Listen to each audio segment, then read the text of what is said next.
Olá a todos, boa noite. Primeiramente, queria agradecer a cada um que está nos assistindo aqui, os que estão nos acompanhando ao vivo e aqueles que ainda vão nos assistir futuramente. Hoje contamos com a presença de vereadores aqui do estado de São Paulo, vereadores do estado de Minas Gerais.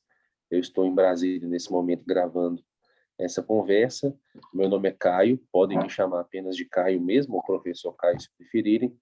E o propósito desse grupo de estudo é viabilizar alguns conteúdos que podem ser úteis para os senhores durante o dia a dia. Eu já estive vereador e eu quis propor que nós lêssemos primeiramente este texto de hoje para ajudá-los a identificar uma questão que eu vejo que acontece em muitas câmaras. Grupos de interesse normalmente procuram vereadores pedindo que protejam os seus interesses, não necessariamente condizentes com o interesse do povo. Esse é muito interessante, é uma sátira. Ele foi escrito ainda no 18 e ele traz um pensamento do filósofo e economista francês Frédéric Bastiat. E aí eu vou projetá-lo aqui, nós vamos fazer uma leitura junto. Não é algo muito complicado, ele é até curto. E aí eu convido aqueles que estão nos acompanhando, se quiserem revezar comigo aqui, fiquem à vontade. Carlinhos, você está conseguindo enxergar bem a tela aí ou está na tela? Estou vendo. Você quer começar ali para a gente aqui o título para o pessoal ver ou está pequeno demais? O título é A Petição dos Fabricantes de Velas? Isso mesmo. E o título é até um pouco maior, olha só. Petição dos fabricantes de velas, candeias, lâmpadas, candelabros, lanternas, corta-pavios, apagadores de velas e dos produtores de sebo, óleo, resina, álcool em geral, de tudo relativo à iluminação. Vamos ler. Posso começar a leitura aqui? Ótimo.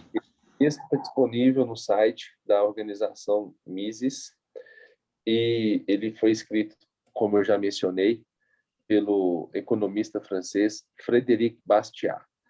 Vamos ler rapidinho aqui, não é muito longo, não. Olha só. Aos membros da Câmara de Deputados, cavalheiros, estais no caminho certo. Rejeitais as teorias abstratas e tendes pouca consideração para com a abundância e a barateza. Preocupai-vos, sobretudo, com o interesse do produtor. Desejais protegê-lo da concorrência externa e quereis reservar o mercado nacional para a indústria nacional. Vimos oferecer-vos uma maravilhosa oportunidade de aplicardes a vossa, como diremos, a vossa teoria? Não. Nada é mais enganador que a teoria. A vossa doutrina, o vosso sistema, o vosso princípio, mas vós não gostais de doutrinas, tendes horror aos sistemas. E, quanto aos princípios, vós negais que eles existam na economia. Diremos, pois, a vossa prática. A vossa prática sem teorias e sem princípios. Quer ler o próximo parágrafo aí, Carlinhos? Está pequeno. Não leio. Lê para nós Posso? aí. Deixa eu melhorar a letra aqui para ficar menos complicado. Só um instante. Dá para... Não, peraí. Dá para ler, ver não sim. dá? Dá para ler. Posso ler? Pode, por favor. Espera aí que eu perdi aqui. Estava no lugar. Acho que o senhor apertou e mudou.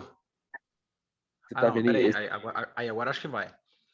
Estamos sofrendo a intolerável concorrência de um rival estrangeiro que, ao que parece, se beneficia de condições muito superiores às nossas para a produção de luz com a qual ele inunda completamente o nosso mercado nacional a um preço fabulosamente baixo. No momento em que ele surge, as nossas vendas cessam. Todos os consumidores recorrem a ele, e um ramo da indústria francesa cujas ramificações são inumeráveis é subitamente atingido pelas mais completa estagnação. Este rival que vem a ser ninguém menos que o Sol, faz-nos uma concorrência tão impiedosa que suspeitamos ser incitado pela pérfida Inglaterra, entre aspas, né? Boa diplomacia nos tempos que correm, visto que tem por aquela snob ilha uma condescendência que se dispensa de ter para conosco. Excelente. Vamos revezando. Deixa eu ler o próximo aqui, ó. É, Então, eu tive que ir lendo meio pausado, porque eu tive que ir dando. Eu tô com o celular, né? Aí eu tive que ir chegando para lá e para cá. está pequeno mesmo, mas vamos lá. A gente está vendo aqui, então, uma tentativa dos fabricantes de vela reclamarem da concorrência que Dos... o Sol apresenta, né? É Ué. claro que é absurdo, mas isso acontece no Brasil em vários momentos. Vamos ver aqui, ó. Pedimos-vos encarecidamente, pois, a gentileza de criardes uma lei que ordene o fechamento de todas as janelas, clarabóias, frestas, gelósias, portadas, cortinas, persianas, postigos e olhos de boi. Numa palavra, de todas as aberturas, buracos e fendas e fissuras pelas quais a luz do sol tem o costume de penetrar nas casas, para prejuízo das meritórias indústrias de que nos orgulhamos de ter dotado o país, um país que, por gratidão, não poderia abandonar-nos hoje a uma luta tão desigual. Certos estamos, nobres deputados, de que não tomareis o nosso pedido por uma sátira e não rejeitareis, sem ao menos escutar as razões que exortaremos em seu apoio. Continua aí para nós, Carlinhos. Em princípio, e se fechardes o máximo possível todo o acesso à luz natural, sentirá estimulada. Se mais sebo for consumido, terá de haver mais gado bovino e ovino, e, consequentemente, ver-se-á multiplicarem-se as pastagens, a carne, a lã, o couro e, sobretudo, o estrume, que é o alicerce de toda a riqueza agrícola.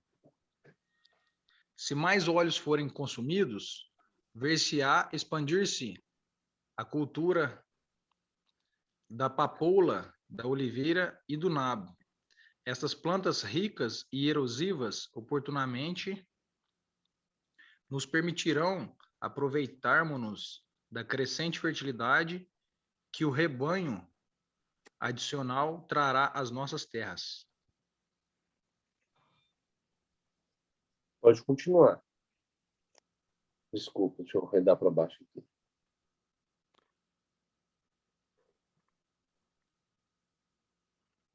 Nossos campos cobrir-se-ão de árvores resinosas, numerosos exames de abelhas recolherão nas nossas montanhas tesouros perfumados que emanam das flores, as quais hoje desperdiçam suas fragrâncias no ar desértico. Não haverá, pois, um único ramo de agricultura que não se beneficiará enormemente de tal política. Deixa eu ler um pouquinho. A mesma, a mesma observação vale para a navegação. Milhares de barcos dedicar-se-ão à caça de baleias e, em pouco tempo, haveremos de ter a frota capaz de manter a honra da França e de gratificar as aspirações patrióticas dos peticionários abaixo assinados, os fabricantes de vela e outros. Mas que diremos nós dos artigos manufaturados em Paris? Já podemos visualizar os enfeites dourados, os bronzes, os cristais nos candelabros, nos lampadários, nos lustres e nos candeeiros, brilhando em espaçosos magazines, face aos quais as lojas de hoje não passam de meras boutiques. O pobre resineiro, no alto do litoral, ou o triste mineiro, no fundo da sua negra, só um instante, entrando mais pessoas, no fundo da sua negra galeria, irão regozijar-se com maiores salários e com o seu bem-estar aumentado. Querei refletir sobre isso, cavalheiros, e ficareis convencidos de que não há talvez um só francês, do mais opulento proprietário de minas de carvão ao mais humilde vendedor de fósforos, a quem o sucesso da nossa petição não traga melhorarias de condição. Continua para nós aí, Carlinhos. Quem chegou agora foi a Liliane. Carlinhos, continue para nós.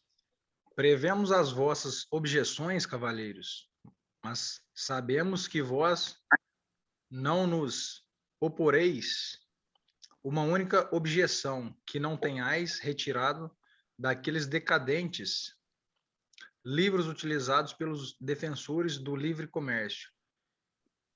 Ousamos desafiar-vos a pronunciar uma só palavra contra nós que não se volte imediatamente. Que não se volte imediatamente contra vós próprios e contra os princípios que norteiam. Peraí, mudou. Agora eu também não estou achando, ó. Perdi aqui. Tá no final, peraí, achei aqui, ó. Ah, tá. Contra os princípios que norteiam toda a vossa política. Dir-nos-eis que se, por um lado, nós ganhamos com esta proteção que buscamos, por outro, a França só terá a perder com ela, uma vez que o consumidor arcará com as despesas. Responder-vos-emos. Não mais tendes o direito de invocar os interesses do consumidor? Não é uma pergunta, né? Peraí. Deixa eu ler novamente. Não mais tendes o direito de invocar os interesses do consumidor.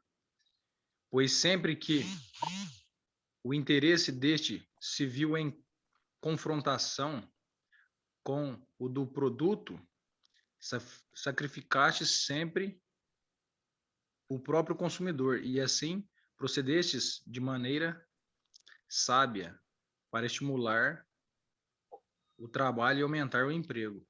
Pelo mesmo motivo, deveis de novo fazê-lo. Haveis respondido vós próprios à objeção, quando vos diziam que o consumidor está interessado na livre importação do ferro, do carvão, do sésamo, do trigo, dos têxteis.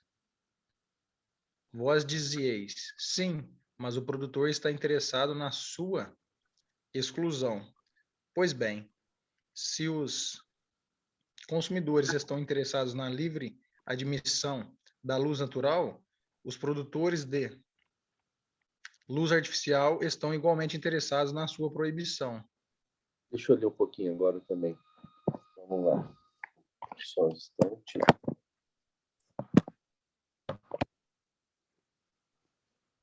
Porém, novamente, vós poderíeis dizer ao povo que o produtor e o consumidor são indivisíveis. Se o fabricante ganhar com a proteção, fará do agricultor também um ganhador. E se a agricultura prosperar, abrir-se-ão mercados para as fábricas. Destarte, se nos conferirdes o monopólio da iluminação durante o dia, compraremos muito sebo, carvão, óleo, resina, cera, álcool, prata, ferro, bronze e cristal para alimentar a nossa indústria. Além disso, nós e os nossos numerosos fornecedores enriquecidos consumiremos muito e espalharemos a prosperidade por todos os ramos da indústria nacional. Se disserdes que a luz do sol é uma dádiva da natureza e que rejeitar tais dádivas seria o mesmo que rejeitar a própria riqueza sob o pretexto de se estar estimulando os meios de adquiri-la, então teremos de alertar-vos que está expondo em risco toda a vossa própria política. Notai que até agora haveis sempre rejeitado o produto estrangeiro exatamente por ele se aproximar da dádiva gratuita. Para que excedes as exigências de outros monopolistas, não foram necessários motivos, e rejeitar-nos, fundamentando-nos precisamente naquilo em que estamos mais fundamentados que os outros, seria como montar a equação mais vezes mais igual a menos. Em outras palavras, acumular absurdo sobre absurdo. A natureza e o trabalho humano cooperam em proporções diversas, dependendo dos países e dos climas, para a criação de um produto. A parte que corresponde à natureza é sempre gratuita. É a parte executada pelo trabalho humano que dá valor ao produto. E é por ela que se paga. Continua para nós aí. Tem mais um colega presente, só mais um instante, deixa eu ver. O George tinha entrado. Vamos lá, continua para nós aí, Carlinhos. Se uma laranja. Se uma laranja de Lisboa é vendida pela metade do preço de uma laranja de Paris,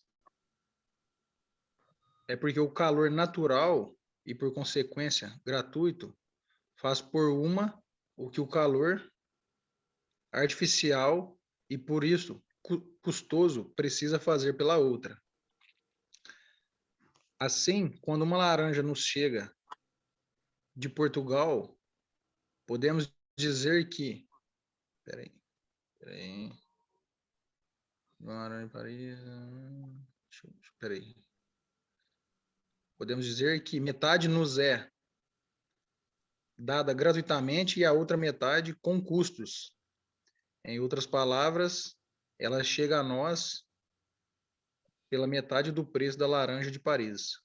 Ora, é precisamente essa semi-gratuidade, perdão pela palavra, que deve ser repudiada. Vós direis, como poderia a mão de obra nacional suportar a concorrência da mão de obra estrangeira quando a primeira tem tudo a fazer e a última não tem de satisfazer senão metade das necessidades, encarregando-se o sol do resto? Mas se essa semi-gratuidade vos leva a rejeitar a concorrência, porque a gratuidade inteira vos levaria a admitir a concorrência, ou não sois lógicos, ou deveis, rejeitando a semi-gratuidade como prejudicial à indústria nacional, rejeitar com o dobro do zelo a gratuidade inteira. Repetindo, quando produtos como carvão, trigo ou têxteis nos chegam de fora e podemos adquiri-los com menos trabalho do que se o fizéssemos nós mesmos, a diferença é uma dádiva gratuita que nos é conferida. Essa dádiva será mais ou menos considerável quanto maior ou menor for essa diferença. Essa diferença será de 1/4, metade ou 3/4 do valor do produto se o estrangeiro nos pedir apenas 3/4, metade ou 1/4 do preço que pagaríamos normalmente. E ela será máxima quando o doador, como faz o sol em relação à luz, não nos pede nada. Para finalizar, a questão, e colocamos-la formalmente, é essa: quereis para a França o benefício do consumo gratuito ou as pretensas vantagens da produção onerosa? Escolhei, mas sede lógicos, pois, enquanto rejeitais o carvão, o ferro, o trigo e os têxteis estrangeiros pelo fato de seus preços se aproximarem de zero, que inconsistência seria admitir a luz do sol, cujo preço é zero durante todo o dia? Autor, Frederic Bastiat, foi o grande proto-austro-libertário cujas análises polêmicas ridicularizavam todos os clichês estatistas. Seu desejo primordial como escritor era passar às pessoas de maneira mais prática possível a urgência moral e material da liberdade. Vamos, então, encerrar aqui o nosso compartilhamento de tela. Vamos voltar aqui para a nossa conversa. E qual é a questão? Nós estamos aqui diante de um texto escrito mais ou menos uns 300 e poucos anos atrás, quase. E o que acontecia na França naquela época? Nós tínhamos o Estado sendo utilizado para proteger interesses de classes que faziam parte da elite. Não necessariamente elite apenas a questão da monarquia, mas aquelas que estavam começando a despontar aí graças à Revolução Industrial. Muitas vezes o poder público era usado para satisfazer e proteger interesses de grupos restritos, não necessariamente o interesse do povo. E o problema é que ainda acontece esse tipo de coisa. Ainda acontece isso nas nossas cidades. Eu vou contar para vocês um caso que aconteceu comigo e depois vocês compartilham conosco os casos com vocês. Enquanto eu fui vereador, uma vez uma pessoa me procurou e ela veio com uma ideia muito interessante. Veio falando assim, Caio, os garis, eles andam em pé no caminhão de lixo e isso é muito perigoso. Nós deveríamos nos preocupar mais com os garis, deveríamos achar um jeito de que eles andassem sentados no caminhão de lixo. E aí, conversa vai, conversa vem, ele me conta que um amigo dele patenteou um modelo de banco que os garis andariam sentados atrás do caminhãozinho de lixo. E aí eu percebi mais que rapidamente que, na verdade, ele não estava preocupado com os garis, essa pessoa que me procurou. Ele queria vender o banco. Ela queria que fosse criada uma lei que obrigasse a prefeitura a exigir que as empresas prestadoras do serviço de coleta de lixo tivessem aquela solução. E aí eu cortei ele rapidamente e a conversa já se encerrou por aí. Mas quantas vezes vocês agora que são vereadores, não são procurados por esses grupos que querem usar o poder público não para ajudar a população, sim para proteger seus privilégios. Nesse exemplo que a gente leu desse texto aí, o Frederico Bastiat está ridicularizando por meio dessa proposta aí, o que a França fazia com a questão das importações. A gente faz isso até hoje. A gente, às vezes, deixa de importar algo mais barato ao argumento de proteger a indústria nacional, e naquela época a França deixava de importar ferro, deixava de importar lã, deixava de importar um monte de itens muito mais baratos do que o que ela produzia, ao argumento de proteger a indústria local. Aí ele fala, então vamos proibir o sol, porque se não tiver sol, a gente vai ter muito mais gente vendendo vela, vendendo candelabros e tudo mais. Aí me conta aí o que vocês acharam desse texto, Carlinhos, Andréia, quem mais vem nos assistir aí? Oi, vamos começar pela Andréia, né? Ela pode falar? Vamos ver, Andréia. Manda digitado aí, ou então ativa o seu microfone rapidinho. Se você não ativar a imagem, Andréia, vai pesar menos aí na sua rede digital. Mas enquanto a Andréia vai arrumando lá, Carlinhos, pode começar o senhor, porque a Andréia ainda vai ativar. Olha, doutor, eu essa leitura desse texto aí, eu li com um pouco de dificuldade por causa da tela do celular aqui, né? Que eu tive que ficar dando espaço para lá e para cá. Mas me meteu essa questão que nós estamos vivendo atual aí, né? Do nosso país, sobre a questão de combustíveis, né? Ah, sim, verdade.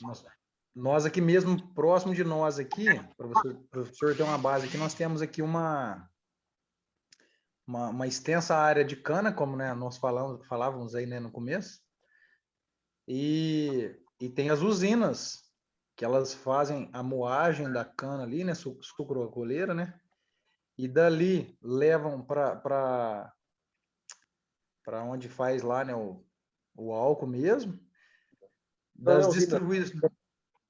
não sei o Oi? nome. Falei errado, desculpa. Continua aí. Aí das usinas ali, que, né, que trituram, que moem a cana, aí levam para as distribuidoras, né? Aí das distribuidoras lá, aí levam para outras postos de revenda, né? Enfim, que aí vai começar a distribuir para os postos de combustível que vai aí por diante passar para o consumidor final. Ou seja, aí é onde que está cada vez mais caro o ICMS, né? Que aí entra terceiros e quartos, né, no meio aí dessa logística, que foi onde que o presidente Bolsonaro fez, acho que uma medida provisória, não sei, um decreto, autorizando que os próprios donos de postos de combustíveis buscassem diretamente nas usinas, ou seja, tornando, né, mais barato, né, lá na ponta, né, vamos dizer assim, né? Olha, exemplo interessante, porque essa parte eu não sabia. Mas isso que você falou no finalzinho já nos revela que então eles não tinham essa opção antes, né? Não Eles eram tinha. a comprar depois de toda essa cadeia de venda. Isso torna realmente Isso. mais poderoso. Sendo O dessa próprio, forma, o claro, senhor o próprio petróleo mesmo, né? Tem, eu acho que grande parte aí do petróleo, que eu acho que tem que ir lá para fora, aí passa no refino, não sei, eu sei que tem um processo lá, e depois que ele volta. Porque se eu não me engano, não sei se foi a Dilma Rousseff, eu não vou, né, saber aqui precisamente, mas parece que venderam, né, aquelas refinarias que nós tínhamos, né, no passado, né? na verdade, não. Esse caso é porque o petróleo que nós temos no Brasil, ele é mais denso, parece que ele é mais grosso. Ele tem que ser beneficiado mesmo. Eu não entendo muito de petróleo, não, mas já procurei saber. Esse nosso aqui não é o padrão melhor que tem, não. Mas de Mas é como o senhor falou, mas será que não compensaria investir pelo tamanho da Petrobras, pelo tamanho do nosso país, assim, investir em refino aqui, né? Criaria emprego, baratearia o custo, né? Mas aí que está, na verdade, pelo nosso próprio texto, talvez seria uma solução muito melhor se o mercado tivesse livre para que o mercado mesmo pudesse proporcionar soluções. Hoje no É, Brasil tem, na verdade, é um monopólio do Estado em relação a esse segmento. Na verdade, a gente não tem opção, só existe ela em relação a algumas partes do processo. Eu também não sei tudo da questão do petróleo, não. Mas o senhor trouxe bons exemplos. E na sua experiência como vereador? O senhor é vereador aí na cidade, não é? sim, sim. O senhor percebe esse tipo de situação acontecendo por aí também, de o pessoal tentar usar vocês, vereadores, para criar leis que, no fundo, Ah, vão... aqui funciona mais ou menos assim, doutor. Vou tentar simplificar para o senhor entender. Eu estou vereador pela primeira vez, né? Fui o segundo vereador mais votado aqui no município.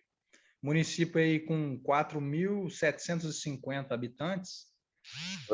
É uma cidadezinha pequena, porém o município é muito grande, assim, as suas fronteiras, assim, né, com as cidades vizinhas, a sua parte rural muito grande. E aqui vem de um costume sempre assim, até meio que clichê, sabe? Ah, tudo que precisa, tudo que o pessoal corre no vereador. Tem vereadores aqui no passado que o pessoal não, às vezes tudo só corre no vereador, sabe? Tipo, ao invés de ir no fundo social, pedir uma cesta básica, pedir um botijão de gás, uma ajuda, alguma coisa. Primeiro que eles vai é no vereador. Porque eles Então, foram... eu venho de uma nova política, graças a Deus, de que na minha pré-campanha, na minha campanha, eu fiz toda uma diferença, sabe? Então, Carly, mas você está querendo dizer que não teve pessoas que não te pediu? Não, eles pedem todo dia. Ainda mais que eu estou lutando contra um costume antigo. Então, pode ser que isso, lá na frente, se eu for pensar numa reeleição, talvez isso vai pesar. Não sei, talvez não. Talvez muitas pessoas vão ver isso como falar, não, esse cara aqui, ele, né? Tanto que o meu slogan na campanha, eu coloquei o meu número, né? E coloquei assim, a renovação está em suas mãos. Ou seja, porque de fato eu queria uma renovação, né? Porque se fosse para fazer mais do mesmo, né? Só para você, já aproveitando que nós estamos né, nessa temática aí, aconteceu um fato inusitado agora, semana retrasada. Eu estou no PSDB, né? Sim. E eu estive algumas vezes lá no Palácio do Bandeirantes, pedindo recursos, pedindo emendas, né? Enfim. Eu e mais dois colegas meus, né? Eu do PSDB e dois colegas meus do Democratas. E o pessoal, todas as vezes que nós fomos lá, tal, o pessoal sempre recebia nos bem e tal, mas nunca tipo assim, não, vou mandar nada não, né? Aí recentemente, ano que vem é ano de eleição, né? Então aí começa a dança das cadeiras, né? Ó, esse aqui vai para lá, esse vem para cá e tal. Aí o pessoal Aí a atual prefeita aqui veio para o partido que eu tô. E eu fui eleito de oposição a ela. Olha para você ver. Aí o pessoal na rua até brinca. Falei, agora, vocês eram oposição, agora vocês é o quê, né? Eu falo, ó, eu já estava PSDB, ela está chegando no PSDB, né? Inclusive, ela até pintou um tucaninho dela de rosa. Eu falei, não, o meu tucano é azul, né? Faz parte. Aí o pessoal lá de cima queria, porque queria que eu desse a maior honraria do nosso município, que é o título honorífico Ribeirão Correntense, ao secretário regional do desenvolvimento e ao vice-governador, ou seja, mas no intuito único e exclusivamente de politicagem. Porque ano que Parabéns. vem é ano de eleição, tudo mais. Aí o que eu fiz? E eu falei para o pessoal, falei, ó, além de eu não propor o título, eu ainda voto contra. E os caras ficou tudo doido, falou, esse cara é louco, né? Mas eu tenho que ser independente mesmo, né? O senhor entendeu? Então, assim, o meu lema é autenticidade. Peraí, eu vim na política para pôr a minha impressão, eu não vim para fazer mais como todos fazem. Veja bem, isso tem a ver com o nosso tema. Na Flávia, daqui a pouco a senhora se apresenta para a gente aí também. Isso tem a ver com o nosso tema porque muitos vereadores não têm essa liberdade. Quando eu propus que o nosso grupo se chamasse Vereador Sensato, é justamente para fazer essa contraposição em relação ao vereador de situação e o vereador de oposição. Porque na maior Isso. parte dos municípios existe aquele vereador que sempre concorda com o prefeito e existe Aqui é assim. sempre contrário. Então, às vezes a ideia é boa e a pessoa vota contra porque é de outro grupo, às vezes a ideia é ruim e ela vota a favor porque o prefeito mandou, e isso não é bom. O que é bom é a pessoa ter discernimento para ela poder De fato. avaliar cada caso, né? Eu, Só que eu comungo, cortando o senhor um minuto, doutor, eu comungo de 100% das suas palavras, sabe? Se o senhor morasse do lado aqui, eu ia na sua casa apertar sua mão e tomar um café. Sabe por quê? Eu falo assim, gente, eu tô com 31 anos, né? Tem vereadores aqui no meu município, eu tô com 31 anos, e tem vereadores que estão no meu município que eles estão acostumados a dizer assim, doutor, ó, e eu acredito que o senhor vai gostar muito dessa parte aqui. ó, E só não eles fala o costumam. nome, tá gravando, hein? Oi? Só não fala o nome deles. Mas e aí? Não, tá certo, tá certo.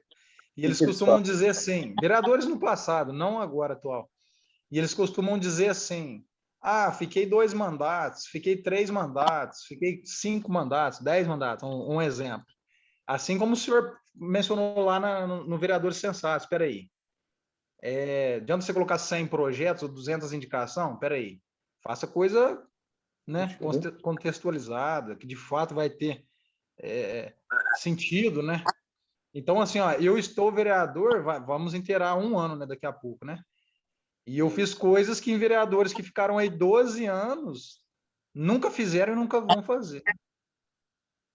Sabe, assim, né? Modéstia à parte, mas assim, indicações, cobrança, sabe, fiscalização. Até agora eu não consegui nenhum real em emenda. Sou sincero em falar. Não consegui nenhum real.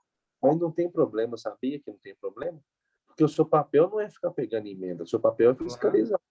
O papel claro. é para pegar Mas, emenda, mas se não der, não tem problema, não. claro. Porque eu vejo hoje, no nosso cenário atual, que o senhor foi vereador, o senhor vai saber disso por base do senhor mesmo, na época dos seus colegas. Vai ter aquele vereador que vai só balançar a cabeça, só vai concordar com tudo. Vai ter aquele vereador que vai fazer o trabalho de formiguinha, quer fiscalizar, quer fazer uma denúncia, quer ligar numa ouvidoria no Ministério Público, tirar suas dúvidas, né? Nesses grupos que nós temos, que é muito bom esse grupo, excelente. O senhor está de parabéns, o senhor e a Priscila, né? Doutora Priscila. Então, o que que acontece? E tem aqueles vereadores que é o famoso popularzão, que eu tô querendo te dizer aí, o cara paga uma cerveja aqui, ele paga um botijão de gás ali, ele paga outro negócio, e a população acaba aqui reelegendo essas pessoas. Então, peraí, a grande mudança vai estar nos vereadores ou teria que estar de fato nas pessoas, né? É complicado, mas na verdade, a gente não pode condenar a pessoa que está passando fome. Na verdade, Claro. hoje eu tenho a opinião de que a mudança só vai vir quando a gente conseguir combater esse tipo de vereador, ou através de outros vereadores, ou com apoio do Ministério Público, do Tribunal de Contas, sabe? Por Sim. exemplo, não sei aí na sua região, Ana Flávia, depois só fica à vontade de participar também. Não sei se na sua região é assim, mas na maior parte do Brasil, tem muito vereador desses de 8, 10, 20 mandatos, e tem uns novatos também, viu? 20 mandatos eu exagerei, né? Mas tem, já vi com mais de 10. Mas tem muito vereador novato de um mandato, o que, que eles fazem? Eles ficam indicando funcionário para trabalhar dentro da prefeitura, e aí essas pessoas e as suas famílias ficam devendo gratidão, e aí esse ciclo não se rompe. O que, que nós temos que fazer?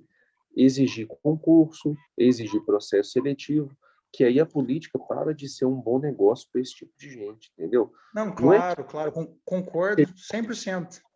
Mas se tratando de uma cidade pequena, doutor, aí é meio que você lutar contra um sistema. Você vai levar pedrada de noite. por isso Por que vai vir, exemplo, vai vir do Ministério Público, por exemplo. O senhor que está aí, o senhor está na linha de frente, o senhor está sozinho. O senhor sozinho é difícil mudar isso. Apoio de gente de cima, por exemplo, o Ministério Público, o Tribunal de Contas, o Poder Judiciário. O senhor vai tendo ferramentas e parceiros, né? com certeza. Ó, a doutora Ana Flávia comentou aqui, ó. Recentemente, em Patos de Minas, que é uma cidade grande de Minas, viu? Tem até Isso. aeroporto com voos regulares. Caçaram um vereador por conta de voto a troca de emprego na que lugar, viu, Ana Flávia? Infelizmente, isso aí ainda está longe da maior parte das realidades. Mas a lei, é, ela fala que é assim desde 1988, pelo menos, no artigo 37. Mas que bom que já está funcionando, né? Eu sou muito otimista, na verdade. Eu vejo que tudo vai melhorar. Mas, que mais? Conta pra gente, Ana Flávia. A senhora é vereadora em Patos de Minas ou a senhora é vereadora em outra cidade? Fica à vontade para ativar o microfone. O cara compartilhando com a gente aqui muitas questões. Carlin, o que, que você vê nas cidades vizinhas aí próximas à sua? Por que, que você acha, por exemplo, tem cidade aí que evoluiu demais e tem cidade aí que ainda está parada no tempo? O que, que você percebe? A Aí, vereadora de São Gotardo, por exemplo, oi? ela disse que é vereadora de São Gotardo. São Gotardo, eu conheço alguns vereadores daí, só gente boa que eu conheço, muito bom. Diga Então, aí, ó. aqui na nossa cidade, aqui, por exemplo, a nossa cidade ficou meio que no meio do caminho, né? As cidades vizinhas, igual Guará, Ituverava, né? São cidades que passam linha de trem, que tem as rodoviárias igual aí na porta, sabe? Que passa muita carreta aqui. Aí, consequentemente, foram evoluindo, né, mais e mais, né? Que aí tem lojas, tem... Enfim, como diz ali o homem ali, né? É a roda, né? Aí tem o mecânico que aí leva carro estragado, que o carro estragado precisa de uma loja de peça nova, que enfim, que vai gerando uma coisa que vai gerando a outra, né? Agora, meio que aqui, nós aqui, tudo que a gente vai fazer, a gente depende de uma cidade, de um polo, né? De uma referência, que é a cidade franca. Tipo, o postinho de saúde, que é o PS, fecha às 7. Passa no mal, tem que correr e pegar, porque é mais... Em Patos já caçaram 2 vereadores e que o Isso outro é foi bom. por assédio. Ó, o lado bom é que estão caçando quem está desviando do caminho, né? Em muitos Claro. lugares há um protecionismo muito forte. Olha, gente, a gente estava com essa proposta aí de fazer o grupo de estudo e eu acredito que como foi a primeira vez, foi muito válido, viu, Carlinhos? Agradeço a você, agradeço a Ana Flávia, agradeço a André, agradeço a todos que entraram aí. Vixe, é um E eu prazer falar pretendo, com vocês aí. eu pretendo colocar um livro para a gente estudar agora. Ele é um livro muito interessante. Eu vou compartilhar. A ideia é a gente ler um capítulo em cada oportunidade. Ele chama As 6 Lições. Ele foi escrito há um tempo atrás aí pelo economista Ludwig von Mises. É um livro gratuito também, PDF. E ali ele explica questões como inflação, por exemplo. Ele explica por que não adianta querer travar o preço das coisas, igual a gente está vendo aí. A gasolina está Daqui a pouco chega a R$ 8, né? Aqui em Brasília eu vi um posto a R$ 7,40. Por que não adianta assim que você controla preço? Você tem que gerar riqueza através do trabalho, etc. Só travar o preço na base da canetada vai gerar um mercado negro. Daqui a pouco tem gente vendendo gasolina escondida aí no galão a um preço maior. Enfim, eu vou trazer esse livro para nós estudarmos aí. No mais, eu queria agradecer a vocês pela participação. Eu vou compartilhar esse link depois, daqui a pouquinho vai estar no YouTube e vocês vão poder depois assistir novamente. Obrigado, viu, Ana Flávia? Obrigado, viu, Carlinhos? Ô, Vamos doutor, eu encerrar, que agradeço. vamos encerrar só porque minha internet também que não está muito boa aí. Não quero prejudicar vocês também. Mas Que é obrigado, isso. viu, gente? Até a próxima. Um abraço aí, Valeu. fica com Deus, doutor. Obrigado, hein? Obrigado a vocês.